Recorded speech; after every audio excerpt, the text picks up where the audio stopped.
తాకట్లో ఉన్న బంగారాన్ని విడిపించి ఆ రోజున మార్కెట్ ధర కట్టి మిగిలిన డబ్బును మీకు అందిస్తుంది కొమ్మూరి గోల్డ్.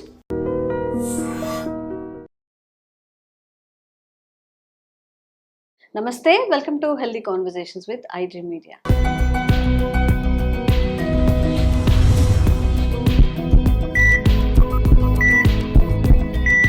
నేను మీ ఝాన్సీ. సో ఈరోజు నేను డాక్టర్ రంగనాథం గారితో ఉన్నాను, సీనియర్ న్యూరో సర్జన్. యాంటీబయాటిక్స్ని మనం యూజ్ చేసేటప్పుడు పిల్లల్లో కానీ పెద్దవాళ్ళలో కానీ ఎక్కువగా యూజ్ చేస్తే సైడ్ ఎఫెక్ట్స్ వస్తాయని చెప్తూ ఉంటారు కదా. మరి అవి డోసెస్ అని ఎంతవరకు వాడుకోవచ్చు, యాంటీబయాటిక్స్ వాడడం వల్ల మెదడు మీద వాటి ప్రభావం ఎలా ఉంటుంది, ఈ విషయం గురించి మాట్లాడదాము. నమస్తే సార్. నమస్తే. సో యాంటీబయాటిక్స్ అనేవి అసలు బాడీకి మంచివా కాదా? మన స్టెరాయిడ్స్ గురించి మాట్లాడాము. ఇప్పుడు యాంటీబయాటిక్స్ వాడడం వల్ల సివియర్ హెల్త్ ఇష్యూస్ వచ్చే అవకాశం ఏమైనా అంటే యాంటీబయాటిక్స్ అన్నవి నిజానికి ప్రపంచంలో వాడే మందుల్లో చాలా విరివిగా వాడేటువంటి మందులు. ఇప్పుడు ఎవరికి టైఫాయిడ్ వచ్చింది, మలేరియా వచ్చింది, టీబీ వచ్చింది, లూజ్ మోషన్స్ అవుతుంది, చెస్ట్ ఇన్ఫెక్షన్ వచ్చింది, యాంటీబయాటిక్స్ తప్ప ఇంక ఉపాయం లేదు కదా. మనం ఈరోజు టాపిక్లు ఏమిటంటే ఎలాంటి అత్యంత ఉపయోగకరమైన యాంటీబయాటిక్స్ కూడా ఒక రకమైన కెమికలే, ఒక రకమైన మందే కదా. దానివల్ల మెదడు మీద వచ్చేటువంటి ప్రభావం ఏంటి? ఇది ఎవరిలో ఎక్కువ వస్తుందండి? పెద్ద వయసులో. అదే కాకుండా ఎవరికైనా మూత్రపిండాలు తేడా ఉంది, లివర్ డ్యామేజ్ అయి ఉంది. ఎందుకంటే ఏదైనా కానీ మందు వెళ్ళేది అంతా బయటకు విసర్జించేది ఏది? కొంతవరకు లివర్ కానీ, రెండోది మూత్రపిండాల ద్వారా. ఆల్రెడీ మూత్రపిండాలు తేడా ఉంది అనుకోండి, దానివల్ల టాక్సిటీ ప్రాబ్లం ఉంది కదా. అదే కాకుండా డోసు, ఎంత డోసు మనం ఇస్తున్నామని, ఎక్కువ డోసు ఎక్కువ రోజులు కానీ వాడిస్తే కొన్నిసార్లు యాంటీబయాటిక్ వాడాల్సి ఉంటుంది, దానివల్ల ప్రాబ్లం. అదే కాకుండా ఇంట్రావీనస్ మందులు ఓరల్ గా డైరెక్ట్ గా నోట్ నుంచి తీసుకునేదే కాకుండా ఇంట్రావీనస్ గా ఇచ్చేటువంటి మందుల వల్ల కూడా ఈ ఎఫెక్ట్స్ ఎక్కువ ఉంటాయి అని.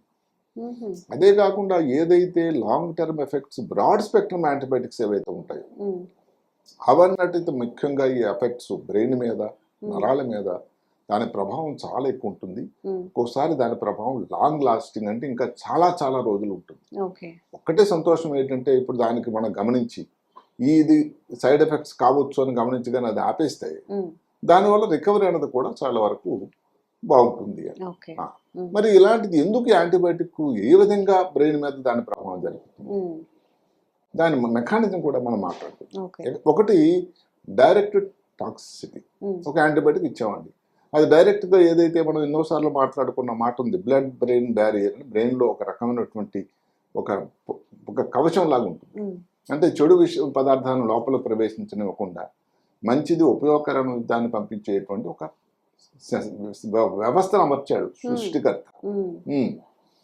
అది ఈ యాంటీబయాటిక్స్ అన్ని కూడా దాన్ని దాటి లోపలికి వెళ్ళిపోతాయి ఎక్కువసార్లు, ముఖ్యంగా ఇన్ఫెక్షన్ సమయంలో.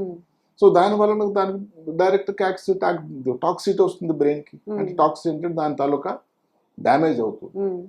ఇంకొక ఇంట్రెస్టింగ్ ఏమిటి అంటే ఈ కొన్ని యాంటీబయాటిక్స్ ఉన్నాయి, ఉదాహరణకి పెన్సిలిన్ ఉంది, లేకపోతే ఈ మధ్యన వాడుతున్న మీరు విన్న ఉంటారు ఎమిపినమ్, మెరోనిమ్ అని. ఇవన్నీ కూడా బీటా లాక్టమ్స్ అనే గ్రూప్ కింద వస్తాయి, అలాగే మ్యాక్రోలైడ్స్ అని. దీనివల్ల ఏమవుతుంది అంటే గాబా, కొన్ని రిసెప్టార్ ఉన్నాయి, గాబా ఎమైనో బ్యూటరిక్ యాసిడ్ అని ఒక గాబా అంటే ఏంటి, దాని హార్మోన్, దాని రిసెప్టార్స్ ఉంటాయి. దాని తాలూకు పనితనం ఏంటండి? డిప్రెషన్. అంటే ఎవరు కూడా ఉత్సాహంగా ఉండడానికి లేకుండా మరీ ఎక్కువ అతి అయిపోకుండా ఉండడానికి కంట్రోల్ చేసి అబ్బాయి సరిగ్గా ఉండు అని చెప్పేటువంటి ఒక వ్యవస్థ. అది కూడా న్యాచురల్ గా వచ్చిందే. ఈ ఏవైతే మనం చెప్పుకున్న బీటా లాక్టమ్స్ కానీ ఎమిపెన్ ఇవన్నీ ఏం చేస్తాయి, దాని తాలూకా స్ట్రక్చర్ ఈ గాబా రిసెప్టార్స్ తాలూకా స్ట్రక్చర్, ఆ రింగ్ స్ట్రక్చర్ ఒకలాగా ఉంటుంది. దానితో దాని మీద డ్యామేజ్ చేస్తుంది. దానివల్ల వచ్చి ఏమిటి, ఇంకా మనిషి ఎక్సైట్ అయిపోతాడు, ఓ తలనొప్పి, కోపం, ఇది అది. సో అది ఒక రకమైన పద్ధతి. మూడవది ఏమిటంటే, ఇది చాలా ముఖ్యం, లేటెస్ట్గా జరుగుతున్నది ఏమిటంటే, దాన్ని గాబా అంటే ఇది gut brain axis, only GBA, ఇంకొక ఏ లేదు. Gut brain axis. గట్ అంటే పొట్టలో ఉండే పేగులు ముఖ్యంగా, బ్రెయిన్ అంటే మెదడు, ఆ యాక్సిస్ అని దాని మధ్యన అనుసంధానం ఏమిటి. ఈ మధ్య కాలంలో చాలా జబ్బులకి, కొన్ని జబ్బులకి ముఖ్యంగా ఆల్జిమర్స్ డిసీజ్, వీటిలన్నిటి కూడా గట్ బ్రెయిన్ యాక్సిస్ అని చెప్తూ ఉంటారు. ఎందుకంటే ఈ గట్లో ఉండేటువంటి మైక్రోబయోటా అని ఉంటుంది, అంటే అన్ని క్రిములు ప్రమాదకరమని కావు, చాలా ఉపయోగకరమైనటువంటి జీవులు ఉన్నాయి. ఏ బ్యాక్టీరియానే ఆ మైక్రోబయోటా దానిలో ఫ్లోరా, నార్మల్ ఫ్లోరా అంటారు. దానివల్ల కొన్ని ఇవి కూడా ఏదైతే న్యూరో ట్రాన్స్మిటర్స్ తయారవుతాయి, ఏది డోపమిన్ అని లేకపోతే సెరోటోనిన్ అని. ఈ ఫ్లోరా గారిని దానివల్ల మనం ఎక్కువ యాంటీబయాటిక్ దాన్ని తీసుకునేటట్టయితే ఏమవుతుంది, డ్యామేజ్ అయిపోయి దాని వలన కూడా సైడ్ ఎఫెక్ట్స్ రావడానికి. ఇంకొకటి ఏమిటంటే మైటోకాండ్రియా టాక్సిటీ. మెదడు లోపల ప్రతి కణం, మెదడనే కాదు ప్రతి కణంలో ఉండేటువంటి ఒక పవర్ హౌస్ ఉంటుంది ఏరియా, మైటోకాండ్రియా, అది కూడా డ్యామేజ్ అయిపోతుంటుంది వీటి వల్ల. అలాగే ఈ 4 రకాల పద్ధతి, డైరెక్ట్గా బ్రెయిన్ లోపలికి ప్రవేశించి బ్లడ్ బ్రెయిన్ బ్యారియర్ దాటడం కానీ, గాబా రిసెప్టార్స్కి దానికి కాంపిటేటివ్ ఇన్హిబిషన్ అంటారు, యాంటగోనిజం, అంటే దానికి వైరుద్ధంగా పనిచేయడం. మూడోది ఏదైతే మనం చెప్పుకున్నాం గట్ బ్రెయిన్ యాక్సిస్ వల్ల కానీ, మైటోకాండ్రియా టాక్సిటీ వల్ల కానీ. ఇందులో కొన్ని ముఖ్యమైన లక్షణాలు మాట్లాడు. ఒకటి యాంటీబయాటిక్ అసోసియేటెడ్ ఎన్సెఫలోపతి. అంటే మీరు యాంటీబయాటిక్ అంటే సరే, దానికి సంబంధించిన ఎన్సెఫలోపతి. ఎన్సెఫలోపతి ఏంటండి, తలనొప్పి, వాంతులు, తర్వాత పరాకుగా మాట్లాడడం, ఒక్కోసారి ఫిట్స్ లాగా రావడం, స్పృహ కూడా కోల్పోవడం. ఇది కూడా కారణం. ఇది ఎక్కువగా ఈ బీటా లాక్టమ్ ఏదైతే మనం చెప్పుకున్నాం గ్రూపు, పెన్సిలిన్ లేకపోతే మీపినం, ఇందులో సెఫలోస్పోరిన్ గ్రూప్ వచ్చాయి. అది ఇప్పుడు ఎక్కువగా వాడుతున్న మందులు సెఫలోస్పోరిన్స్ అని.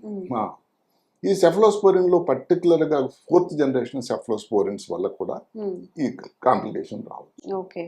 రెండవది ఏమిటంటే ఎపిలెప్సీ అండి. అంటే ఎందుకంటే ఎపిలెప్సీ వస్తుందంటే ఈ మందులు ముఖ్యంగా ఇవే, ఈ బీటా లాక్టమ్స్ తర్వాత ఈ మ్యాక్రోలైడ్స్ ఏవైతే ఉన్నాయో, ఎపిలెప్సీ థ్రెషోల్డ్ ఉంటుంది, అంటే ఫిట్స్ వచ్చేటువంటి అవకాశానికి దాన్ని తగ్గించేస్తుంది. దానివల్ల తొందరగా ఇంకా ఎపిలెప్సీ ఎక్కువ రావడం జరుగుతుంది. మూడోది ఏమిటి అంటే ఇప్పుడు మాటకి పెరిఫరల్ న్యూరోపతి.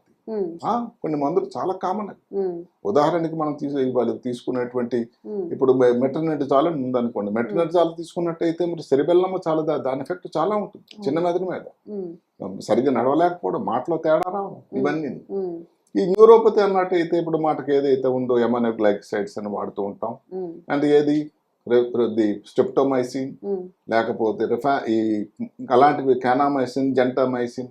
ఈ మైసిన్ అని ఏది పేరు ఉందో దాన్ని ఎమనోగ్లైకోసైడ్స్ అంటారు. వాటి వల్ల కూడా ఈ తిమ్మిరులు రావడం జరుగుతూ ఉంటుంది. ఆటోటాక్సిక్ అంటే చెవులో వినపడకన్నా ఇబ్బంది రావడం, అది చాలా కామన్. ఈ టీబీ మందుల్లో ఒకటి భాగమైనటువంటి స్ట్రెప్టోమైసిన్ వల్ల కూడా దాని ప్రభావం ఉంటుంది. అదే కాకుండా జెంటామైసిన్ యాంటీబయాటిక్ చాలా మంది వింటూ ఉంటాం, అమికాసిన్ అనే మందు వాడుతూ ఉంటాం. ఇలాంటి వల్ల కూడా ఇబ్బందులు రావడానికి కూడా ఆస్కారం ఉంటుంది. ఇంకా మనం చెప్పినట్టుగా పెరిఫరల్ న్యూరోపతి, ఆటోటాక్సిటే కాకుండా ఇంకా మెయిన్ ప్రమాదం ఏంటంటే ఈ మెయిన్గా వచ్చేటువంటి ఇబ్బందులు కాకుండా కొత్త ఇబ్బందులు రావడానికి కూడా ఆస్కారం, కొత్త జబ్బులు కూడా ఏదైనా బయటకు రావచ్చు. అంటే లేనిపోని కొత్త ప్రమాదం వచ్చేదానికి ఆస్కారం. కొంతమందికి అయితే ఆ టైంలో కానీ ఈ ప్రభావం రావడం వల్ల డ్రైవింగ్ అలాంటి ఇబ్బందులు కూడా చేసినప్పుడు యాక్సిడెంట్లు కానీ జరిగే ప్రమాదం కూడా ఉంటుంది. అంటే యాంటీబయాటిక్స్ అన్నది ఎంత ఉపయోగకరమైనా దాని మీద, నరాల మీద దాని ప్రభావం రావడం వల్ల ఇన్ని ఇబ్బందులు, ఇన్ని ప్రమాదాలు జరుగుతూ ఉన్నాయి అని చెప్పడం అన్నది. ఇంకా గ్రూప్ వైజ్ తీసుకుని దాకా చెప్పుకున్నాం మనం దానికి కారణం ఏంటి అని అంటే ఇన్ని రకాల కారణం, ఏం పద్ధతి, మెకానిజం అని. దానికి చేయాల్సిందల్లా ఒకటి, ఎంత తొందరగా దానిని మనం డయాగ్నోజ్ చేస్తే అంత తొందరగా మనం తగ్గించినట్టయితే దాని ఉపయోగం, ఇది తేరుకోవడానికి ఆస్కారం ఉంటుంది. పెద్ద వయసులో దాని ప్రమాదం ఉంటుంది. ఇది అందరూ గమనించాలి. సార్, ఇప్పుడు యాంటీబయాటిక్స్ లో కూడా డిఫరెన్స్ గ్రూప్స్ ఉంటాయి. వేటి వల్ల ఎక్కువ ప్రమాదం వచ్చే అవకాశం అంటే ఇప్పుడు దాంట్లో చూసుకున్నట్టు ఇప్పుడు ప్రస్తుతం వాడుకున్న యాంటీబయాటిక్ మీరు తీసుకోండి. ఒకటి బీటా లాక్టమ్స్. బీటా లాక్టమ్స్ అంటే పెన్సిలిన్ గ్రూప్. ఇప్పుడైతే పెన్సిలిన్ వాడటం లేదు, దానికి సంబంధించిన ఆక్సాసిలిన్ లేకపోతే మిథిసిలిన్ ఇవన్నీ ఉన్నాయి ఈ మధ్యకాలంలో. యాంపిసిలిన్, ఒరిజినల్ పెన్సిలిన్ అంటే వాడకం ఇప్పుడు తగ్గిపోయింది. ఈ మధ్యకాలంలో ఒక పేషెంట్ అది కూడా బ్రెయిన్ లో ఇన్ఫెక్షన్ వచ్చినట్టయితే మెనింజిస్ తగ్గడానికి వాడాము. ఈ మధ్యకాలంలో వాడుతున్నది ఫ్లోరోక్వినలిన్స్ అండి. ఫ్లోరోక్వినలిన్స్ అంటే ఏంటి? సిప్రోఫ్లాక్సిసిలిన్, లీవోఫ్లాక్సిలిన్. యూరిన్ ఇన్ఫెక్షన్ వస్తే లీవోఫ్లాక్సిలిన్ అని. సిప్రోఫ్లాక్సిన్ అంటే ఏదన్నా కానీ చేతిలో ఇన్ఫెక్షన్ కానీ ఏదైనా వచ్చింది, జ్వరం వచ్చిందంటే చాలా కామన్గా వాడే మంది. మెట్రోనిడాజోల్, ఎవరికైనా డైరియా వచ్చింది అనుకోండి, మెట్రోనిడాజోల్. అదే కాకుండా లినోలిజిడ్ అంటే ఇప్పుడు ఏదన్నా ఇవి యాంటీబయాటిక్స్ అన్నిటికీ తగ్గడం లేదు, ఇన్ఫెక్షన్ తగ్గడం లేదు. అంటే broad spectrum antibiotic, resistant antibiotic దానికోసం ఉపయోగపడింది. ఓకే. టీబీ చాలా విరివిగా ఉంది. ఈ సంవత్సరం 2026లో కూడా టీబీ అన్నది ఏదైనా శరీరంలో భాగంలో టీబీ అన్నది ఇంకా అంది. భారత ప్రభుత్వం ఎంత నడుము కట్టి టీబీని ఎరాడికేట్ చేయాలని చెప్పినా కూడా ఇంకా టీబీ తాలూకా లక్షణాలు, ఇబ్బందులు కనబడుతూనే ఉన్నాయి. ఓకే. అది దానికి టీబీ కోసం వాడే మందులు అంటే టీబీ వాడే మందులు ఏమిటి? అమికాసిన్, తర్వాత ఐఎన్హెచ్ ముఖ్యంగా, అది కూడా మనం చెప్పుకుంటాం. అలా కాకుండా టెట్రాసైక్లిన్స్ అని చాలా పాతకాలం నుంచి వాడే మందు, క్లోరోఫెనికాల్ అనే మందు. అంటే ఇలాంటి ప్రతి మందు వల్ల కూడా కొంచెం గొప్ప బ్రెయిన్ మీద దాని ప్రభావం ఉంది. ఇప్పుడు మనం ఈ బీటా లాక్టమ్స్ అని అనుకుంటున్నాం. ఇందాకే మనం చెప్పుకున్నాం, అది ఎలాగా బ్లడ్ బ్రెయిన్ బ్యారియర్ దాటి బ్రెయిన్ లోపల ప్రవేశించి న్యూరోటాక్సిటీ వస్తుంది. న్యూరోటాక్సిటీ అంటే దానికి ఎన్సెఫలోపతి, ఇదేది ఫిట్స్ లాగా రావడం, స్పృహ కోల్పోవడం, వాంతులు రావడం, ఈ చివరికి ఏమిటంటే వెంటిలేటర్ మొదలెట్టి పెట్టాల్సిన అవసరం కూడా అవకాశం తక్కువే. అలాంటి ఇబ్బందులు కూడా ఉన్నాయి. రెండోది ఏంటంటే ఫ్లూరోపెనిలిన్స్. అంటే ఇవేంటి? ఈ బ్రెయిన్ లోపలికి దాని ప్రభావం ఎలా ఉంటుందంటే అసలు మరీ ఎక్కువ ఉత్సాహం అయిపోవడం, కోపం, తాపం, తలనొప్పి, అసలు కారణం లేని అంత తలనొప్పి. చాలా కామన్ గా, చాలా విరివిగా ఈ రోజుల్లో వాడుతున్న యాంటీబయాటిక్ అన్నది సిప్రోఫ్లాక్సిలిన్. మూత్రంగా ఇబ్బంది, కాన్ఫిడెన్స్, ఇది ఏదైనా ఇన్ఫెక్షన్ వచ్చినట్టయితే వాడేది లివోఫ్లాక్సిలిన్. చాలా కామన్ అది. అలాగే చెస్ట్ ఇన్ఫెక్షన్ కూడా వాడుతున్నారు, చాలా దగ్గర వాడుతున్నారు. ఈ ఫ్లోరోక్వినిలిన్స్ వల్ల కూడా ఈ ప్రాబ్లమ్స్ రావడం జరుగుతూ ఉంటుంది. ఇంకొక గ్రూప్ ఏదైతే మందులు వాడుతున్నా ఈ మధ్య కాలంలో వాడుతుంది ఈ ఎమిపెనిమ్, మెరోనిమ్, ఈ యాంటీబయాటిక్స్. దీని వలన కూడా ఫిట్స్ లాగా వచ్చే ప్రమాదం ఉంది. అందుకని ఒక్కొక్కసారి పర్టికులర్ గా కొన్ని సెఫలోస్పోరిన్స్, ఈ ఇమిపెనిమ్ అనే మందు ఏదైనా ఫిట్స్ వచ్చే ప్రమాదం ముందే. కానీ ఇప్పుడు మాట బ్రెయిన్ కే మనం వైద్యం చేస్తున్నాం అనుకోండి, బ్రెయిన్ కష్టానికి వైద్యం చేస్తున్నాం, అలాంటప్పుడు ఈ యాంటీబయాటిక్స్ ఇస్తే ఫిట్స్ వచ్చే ప్రమాదం అనేది ద్విగుణీకృతం. కాబట్టి అది కూడా ఆలోచించాలి. అది ఇప్పుడు మాటకి మెట్రోనిడజాల్ అనుకోండి, దానివల్ల వచ్చే ఇబ్బందులు ఏంటంటే సెరిబెల్లం మీద, చిన్న మెదడు, నడవలేకపోవడం, మాట తేడా రావడం, బ్యాలెన్స్ తప్పిపోవడం, ఇవన్నీ. ఇందాక మనం చెప్పుకున్న లినోలిజిడ్ అంటే ఏంటంటే ఏదైతే మందుల వల్ల ఉపయోగం లేదు, పేషెంట్కి ఇంకా తగ్గటం లేదు, ఒక మంచి యాంటీబయాటిక్, గట్టి యాంటీబయాటిక్ వాడాలి. దానివల్ల వచ్చేది ఏమిటి? పెరిఫెరల్ న్యూరోపతి, అంటే చేతుల్లో, కాళ్ళలో ఉండే నరాలు తిమ్మిర్లు అయిపోవడం, చేతులు సరిగ్గా పట్టుకోలేకపోవడం, నడవలేకపోవడం. అదే కాకుండా ఆప్టిక్ న్యూరోపతి, కంటిలో ఉండే నరం, 2వ నంబర్ నరం ఏదైతే ఆప్టిక్ నరం ఉంటుందో దానిలో న్యూరోపతి. ఇందాక చెప్పినట్టు ఎన్సెఫలోపతి, ఎన్సెఫలో అంటే బ్రెయిన్ లో దాని ప్రభావం రావడం వల్ల పూర్తిగా డల్గా అయిపోవడం. ఇంకా ఇప్పుడు మాటకి అన్నిటికంటే వాడే కామన్ గా వాడే మందు ఇందాక చెప్పుకున్నాం టీబీ మందులు. అందులో ముఖ్యంగా 2 రకాలు, ఒకటి ఐఎన్హెచ్, రెండోది థాంబటాల్. 4 రకాల మందులు వాడతాం. ఈ ఐఎన్హెచ్ ఏమిటంటే అగైన్ పెరిఫెరల్ న్యూరోపతి, తిమ్మిర్లు, B6 డెఫిషియన్సీ వస్తుంది. అందుకనే ఎవరికైతే యాంటీబయాటిక్ ఇచ్చేటప్పుడు ముందు జాగ్రత్తగా దానికి ఈ ఐఎన్హెచ్ ఇచ్చేటప్పుడు B6 దానికి ముందు నుంచే ఇస్తాం, ఇబ్బంది రాకుండా. ఇథాంబటాల్ అనుకోండి ఆప్టిక్ న్యూరైటిస్, అంటే కంటి లోపల నరం మీద సడన్ గా కంటి చూపు తగ్గిపోతుంది. టెట్రాసైక్లిన్స్ అన్నట్టయితే దానికి ఒక పెక్యులర్ ప్రాబ్లం వస్తుంది బ్రెయిన్ లోపల, బినైన్ ఇంట్రాక్రేనియల్ హైపర్టెన్షన్. బ్రెయిన్ లో రకమైనటువంటి ప్రెషర్ పెరుగుతూ ఉంటుంది.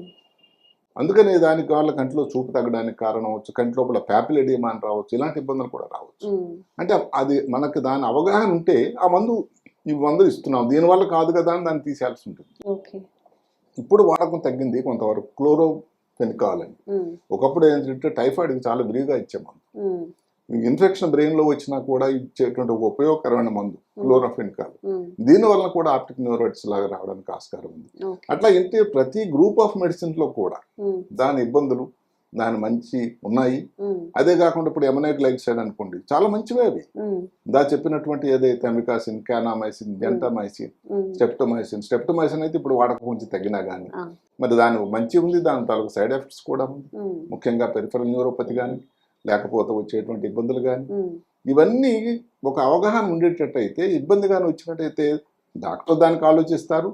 మీరు కూడా ఎవరైతే ఉంది ఈ పర్టికులర్ మందు నేను ఇంటి దగ్గర నుంచి వాడుతున్నాను, ఇప్పుడు డాక్టర్ దగ్గర మీరు తలనొప్పితో వెళ్ళారు, కారణాలను వెతికి జలుబు లేదు, దగ్గు లేదు, ఏం చూస్తూ ఉండేసరికి చివరికి డ్రగ్ ఇండ్యూస్డ్ హెడేక్ అని అనాలి. డ్రగ్ ఇండ్యూస్డ్ అంటే ఏదో మందు వాడడం వల్ల.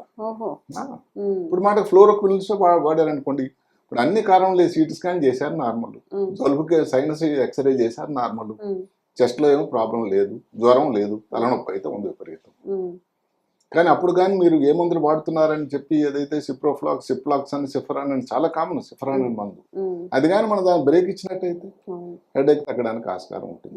అలాగే కంట్లో చూపే తేడా వచ్చింది అనుకోండి, ఇప్పుడు అన్ని పరీక్షలు చేసి చివరికి ఏది లేకపోతే కంటి చూపు తగ్గడానికి ఫస్ట్ మన ఏదో బ్రెయిన్ టెస్ట్ లేకపోతే సిటీ స్కాన్ అది చేసి కంటి డాక్టర్ మన దగ్గర పంపిస్తారు. అన్ని నార్మల్ వచ్చాయి, అన్ని నార్మల్ వచ్చి కంటి చూపు తగ్గిపోయింది. అప్పుడు దానికి కారణం ఏదన్నా కానీ మందులు వాడుతున్నారని చూస్తూ ఉంటే, అంటే మనం మిగతా మందుల వాళ్ళకి చాలాసార్లు చెప్పుకున్నాం, యాంటీబయాటిక్స్ ఏదైతే అత్యంత ఉపయోగకరమైనటువంటి చాలా గ్రూప్ ఆఫ్ డ్రగ్స్ అంటే వాడుతున్న అన్ని మందుల్లో చాలా విరివిగా ప్రపంచం అంతా వాడేది. ఒక ఇండియాలో మనం ఎక్కువ వాడుతున్నాం తప్పు చేస్తున్నాం అని కాదు, అక్కడ ప్రపంచం అంతా వాడే మందులు అవి. అలాంటి వల్ల కూడా బ్రెయిన్ మీద దాని ప్రభావం ఉంటుంది, నరాల మీద, బ్రెయిన్ మీద, వెన్నుపాము మీద ఉపయోగం ఉంటుంది చెప్పడానికి ఇది కాదు. Okay okay. సో ఇంకా కూడా మీకు తెలియనివి మంచి విషయాలు తెలియజేసే ప్రయత్నం రంగనాథం సార్తో చేస్తూనే ఉంటాము. Thank you so much sir. నమస్తే. And for more videos, Please subscribe to iDream. Please subscribe to iDream. Please subscribe iDream. And please subscribe to iDream. For more videos, subscribe to iDream. please like, share and subscribe to the channel. Congratulations, iDream. Subscribe to iDream. Subscribe to iDream. So subscribe to iDream Media. iDream ki iDream team అందరికి huge congratulations. Please subscribe iDream Media. Please subscribe to iDream. Subscribe iDream. Please subscribe to iDream.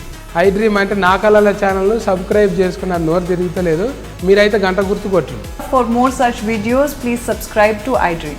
Subscribe to iDream. Please subscribe to iDream. Please subscribe iDream Media. Please do subscribe to iDream. Please subscribe to iDream Media. For best entertainment and information, please subscribe iDream. And don't forget to subscribe to iDream.